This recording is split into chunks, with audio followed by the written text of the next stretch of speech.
AP 120, Chapter 5, Topics Muscular Tissues and Nervous Tissue. All right, muscular tissue. Muscular tissue made up of muscle cells or myocytes, also commonly called fibers, muscle fibers, can contract or shorten, and when they shorten, they generate force. So muscle cells generate force by getting shorter. The three main types: skeletal muscle tissue, smooth muscle tissue, and cardiac muscle tissue.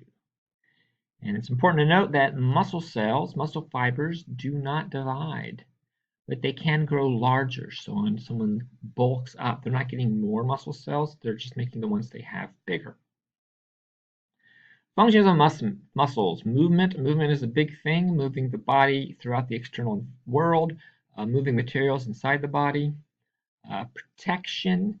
The abdominal walls are made up of muscle tissue as well as adipose tissue, so that provides some protection for those delicate organs. And heat generation. Muscular contractions generate heat, and that is one of the sources that gives us our body temperature. All right, skeletal muscle tissue.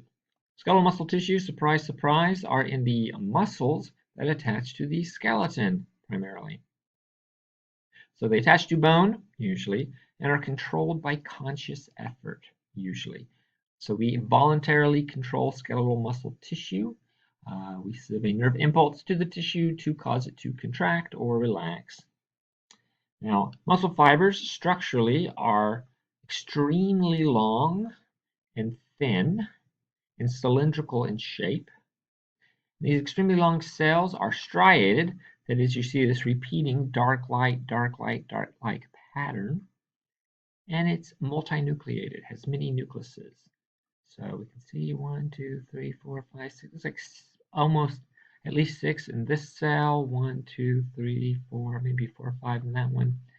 So skeletal muscle cells have many nuclei. Cardiac muscle tissue. Cardiac muscle tissue is found only in the heart, only in walls of the heart.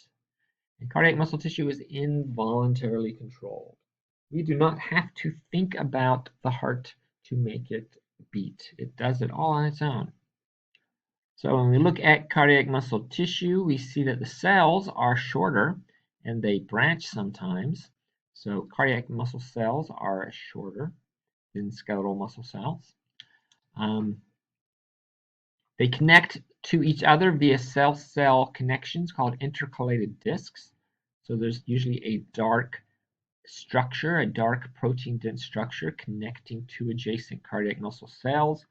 So here's an intercalated disc. There's one, there's one, there's one, connecting these shorter cells together. Cardiac muscle cells tend to have only one nucleus, and they are striated, so they still have that same dark light pattern running along their length. Here is smooth muscle tissue. Smooth muscle tissue is found in the walls of hollow organs, so the intestines, the stomach, the urinary bladder, the uterus, the trachea, and so on. And these muscles are involuntarily controlled, so we don't have to think about making the food move along our digestive tract. It does it automatically. So structure, the smooth muscle cells are short and spindle-shaped, so they're thinner at the ends, wider in the middle. Kind of see that in this image. Smooth muscle cells have no striations. There's no striations seen. That is why it's called smooth, because it lacks those striations. And finally, smooth muscle tissue only has one nucleus per cell. All right, moving on to nervous tissue. Nervous tissue is found in the brain, the spinal cord, and the nerves.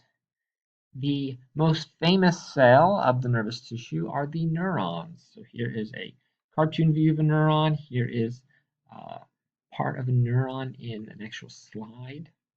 Neurons are able to conduct electric impulses along their cell membrane and pass it on to other cells. So neurons conduct electrical impulses to other cells. Neurons have specialized structures such as the short processes called dendrites, the very, very long process called the axon, and they are able to transfer information. They're sending signals and transferring information within the brain, spinal cord, and so on. Now, neurons are very large cells, but there are also lots of other kinds of cells called neuroglial cells. And so each one of these little dark patches is representing a nucleus of a neuroglial cell. There are a lot more neuroglial cells than neurons, and they have a lot of different important functions. All right, and that is it for chapter 5.